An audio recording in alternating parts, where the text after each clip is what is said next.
അല്പം തുളിയും വെള്ളവുമുണ്ട്, അല്പം തുളിയും വെള്ളവും ഉണ്ടെങ്കിലും നമ്മൾ കൂടുതൽ പേരുണ്ടെങ്കിൽ നമുക്കതൊരു വിഷയമേ അല്ല.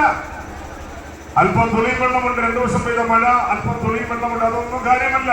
തുളി തെറിച്ചാലും വെള്ളം തെറിച്ചാലും നമ്മൾ വേഗമാകെ തുളിയായാലും വർഷത്തിലൊരിക്കൽ കിട്ടുന്ന ഭാഗം, ആ ഭാഗ്യം നമുക്ക് അമ്മയ്ക്ക് സമർപ്പിക്കണം. ആ ചട്ടം, ആ താഴ്ന്ന ചട്ടം, എന്റെ പൊന്നു കൂട്ടുകാരെ, ഒരു ചട്ടം മാത്രം അങ്ങനെ പൊക്കിക്കൂലികൾ, ഒരു ചട്ടം താഴുമ്പോൾ മറ്റേ ചട്ടം പൊക്കിക്കൂലികൾ, അതിന്റെ വെയിറ്റ് മധ്യഭാഗത്തേക്ക് വെയിറ്റ് മാറും. അപ്പൊ അതുകൊണ്ട് നമ്മൾ എല്ലാവരും ഒരുമിച്ചെടുക്കുക.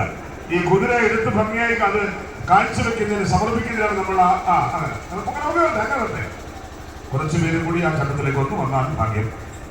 ആ ചട്ടത്തിലേക്ക് പണ്ടൊക്കെ കുതിര എടുക്കാനായിട്ട് നമ്മൾ ആരെയും വിളിക്കണ്ട, ഒരാളിന് കുതിര എടുക്കാനുള്ള അവസരം പോലും കിട്ടുന്നില്ല. അത്രത്തോളം തങ്ങളാണ് തന്നിട്ടുള്ള കുതിര എടുക്കാൻ ചട്ടത്തിൽ. പക്ഷെ ഇപ്പോ എല്ലാവരും പുറകോട്ട് തൊഴിൽ പറ്റും.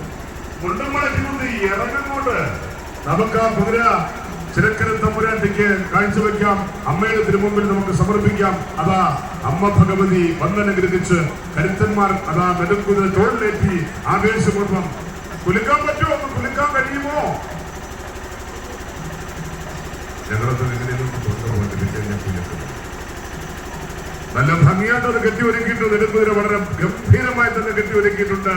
ചിരക്കര ഭഗവതി അഭീഷ്ടവരതായി ഈ അന്നപൂർണേശ്വരിയും ജഗദമ്മയും ഭക്തവത്സലയും ആദിമകുസും പരമ്പൊരുളാണ്.